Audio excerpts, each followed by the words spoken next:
За гişүүд өглөөний мэнд хүргэе. Монгол банкнаас болоод гинтийн зөвлөлөөс бас зөв асуулт байна.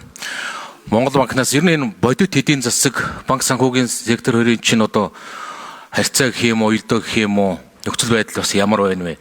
За ингээд бодит эдийн засгийн салбарыг харахаар улсын төсвөнд тасарсан, энэний цаана аж ахуй нэгжүүд нь ашиггүй ажилласан бодит эдийн засгийн нөхцөл байдал бол таатай биш байгааг бүгдээрээ мэдж байгаа. Нөгөө талд нь банк санхүүгийн салбарын одоо 24 оны мэдээ, сүүлийн мэдээгээр бараг салбараараа хоёр их найдын ашигтай ажиллаж байгаа нэг ийм нөхцөл байдлууд байгаа. Энэ хоёрын цаана энэ хоёр ч уг нь нэг л одоо зоосны хоёр тал гэдэг шиг хоорондоо уялдаатай хоёр зүйл дээ. Тэгэхээр энэний цаана яагаад нэг ийм тэнцвэртэй бус байдал үүсээд байна вэ? За Монгол банкны салбарын зардал хүүтэй холбоотой бас дээр нэг мэдээллүүд явж ирсэн. Энэтэй холбоотой энэ банкны салбар чинь яг бодит үндсэн үйл ажиллагаа хүнээсээ олж байгаа ер нь ашигын бүтц нь өөрөө ямар бод энэ зохистой байгаа юу? Үндсэндээ хүний бус үндсэн үйл ажиллагааны бус ашиг нь бараг ашигт ажиллаж байгаа хэмжээнд 40% гэсэн нэг тоо явж исэн. Тэгэхээр энэтэй холбоотой энэ зохистой байдалд байгаа юу? Яагаад тэгэхээр энэ өөрөө банкны салбар гэдэг чинь өөрөө төрөөс тусгай зөвшөөрлөөр үйл ажиллагаагаа явуулдаг салбар учраас тодорхой хэмжээнд бас энэ дээр анхаарал хандуулах ёстой байхаа гэсэн үгнээс асууж байгаа.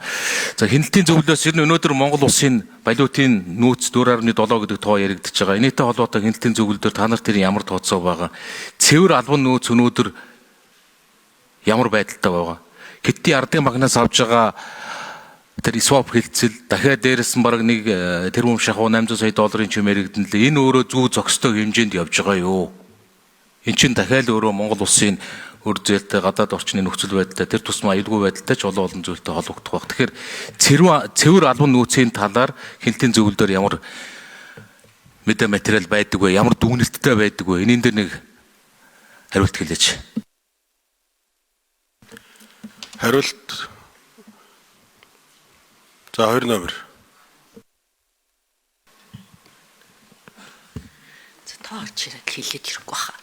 Хяналтын зөвлөл ажил үргээ хүлээж аваад тэгээд энэ хөрөнгө оруулалтын хууль заасан хяналт шалгалтыг хийх ёстой гэсэн чиг үүргээр надад энэ ажлыг хариуцлсан. Тэгэхээр энэ талаар бол холбогдох газруудтай бол танилцсан. Эрсдлийн удирдлага, зах зээлийн газар, дотоод хяналттай бол танилцсан. Дотоод хяналтын газар нь улирал болгон мэдээлэл сар болгон бол тоон дээр үндэслэж хяналтаа тавьдаг гэсэн ийм мэдээлэл одоогоор өгсөн. Эцсийн үр дүнгийн талаарх мэдээлэл тайлангуудыг хяналтын зөвлөлд одоогоор өгөөгүй учраас дүгнэлт хийх боломжгүй байна.